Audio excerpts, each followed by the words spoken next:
کھانے کی میز پر سب بیٹھے تھے۔ سالن کی خوشبو نہیں تھی، صرف دال کی ہلکی سی خوشبو فضا میں پھیلی ہوئی تھی۔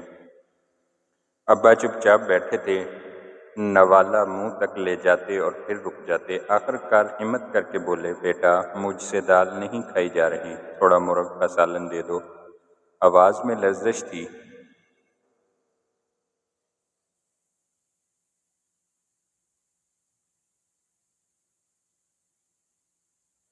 یہ کوئی عام خواہش نہیں تھی، شاید کئی دنوں کا جمع ہوا درد تھا، لیکن جملہ بہت آہستہ اور جھجکتے ہوئے ادا ہوا، جیسے کئی بار دل ہی دل میں سوچا ہو کہوں یا نہ کہوں۔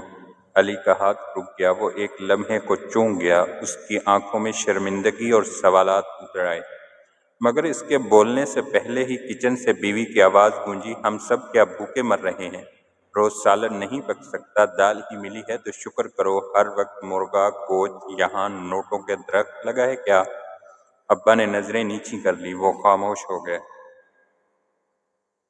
زبان جیسے گم ہو گئی ہو۔ بیٹا بھی کچھ نہ بولا۔ بیوی برتن رکھ کر غصے سے چل دی اور وہ رات کی دال کے ساتھ ابا کے بھوک لے کر سو گئی۔ یہ پہلا موقع نہ تھا، پچھلے 3 سال سے ابا اسی گھر میں رہ رہے تھے۔ ماں کا انتقال ہو گیا تھا، گاؤں کا گھر بک گیا تھا، اب وہ بیٹے کے ساتھ شہر آ گئے تھے۔ بیٹے کے دل میں جگہ تھی، لیکن بیوی کے لفظوں میں کانٹے والی چبھن تھی۔ جب ابا کھانستے تو بیوی چڑ جاتی، جب دوا مانگتے تو وہ کہتی، میرے باپ کو تو کسی نے کچھ نہیں دیا، یہ تو سارا دن مفت میں پڑے رہتے ہیں۔ ابا چپ چاپ سنتے رہتے۔ علی کے دماغ میں اچانک وہ منظر گھوم گیا جب وہ 5ویں جماعت میں بخار سے تڑپ رہا تھا، دوائی کے پیسے نہیں تھے، ابا نے اپنی سائیکل بیچ دی تھی، وہ سائیکل ان کی زندگی کی جان تھی۔ ماں نے تب کہا تھا، علی یہ سائیکل تمہارے ابا کی سانس تھی، مگر انہوں نے تمہارے لیے قربان کر دی۔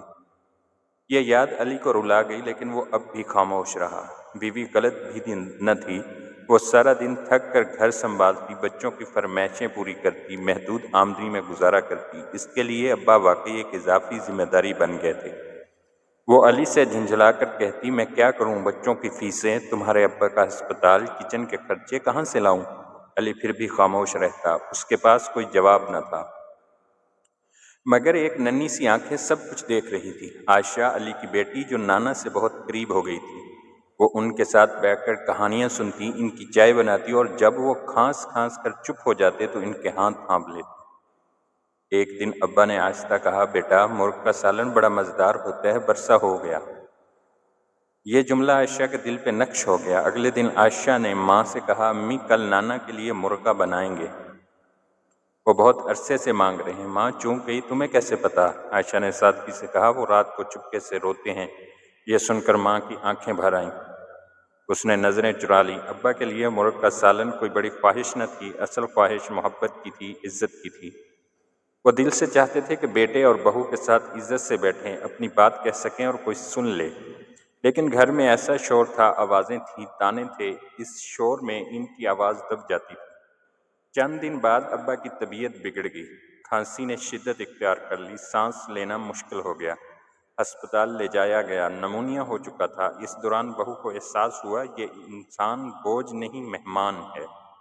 مہمان جب کہ ہر دن قیمتی ہے، جو شاید زیادہ دن نہ رہے۔ 2 دن ہسپتال میں رہنے کے بعد ابا واپس گھر آئے، سب نے خوشی منائی، بیوی کے ان کے پاؤں دبانے لگی۔ بیوی ان کے پاؤں دبانے لگی اور بولی، ابا جی آج مرغ کا سالن پکے گا آپ کے لیے خاص۔ ابا کی آنکھوں میں آنسو آ گئے، نہیں بیٹی آج صرف دال دے دو، لیکن محبت کے ساتھ۔ یہ سن کر سب کی آنکھیں بھیگ گئیں، اب سب کچھ بدل گیا۔ بیوی اب ابا کو وقت پر دوا دیتی، ان کے ساتھ بیٹھتی۔ علی نے بھی اپنی تنخواہ کا ایک حصہ ابا کے لیے مختص کر دیا۔ ابا کی مسکراہٹ واپس آ گئی، وہ اب دال بھی شوق سے کھا لیتے، کیونکہ اب اس میں تلخی نہیں بلکہ محبت شامل تھی۔ ایک صبح جب جاگے، لیکن ابا نہیں جاگے، وہ چپ چاپ سکون سے مسکراتے ہوئے دنیا سے رخصت ہو گئے۔ کمرے میں خاموشی چھا گئی۔ بیٹا رو رہا تھا، بیوی سسک رہی تھی، عائشہ ان کے ہاتھ تھام کر کہہ رہی تھی، نانا آنکھیں کھولے، مگر ابا جا چکے تھے۔ ان کے تکیے کے نیچے ایک پرچی ملی، پرچی پر لکھا تھا، بیٹا مرغ کا سالن تو نصیب نہ ہوا، لیکن تمہاری محبت نے مجھے سیر کر دیا۔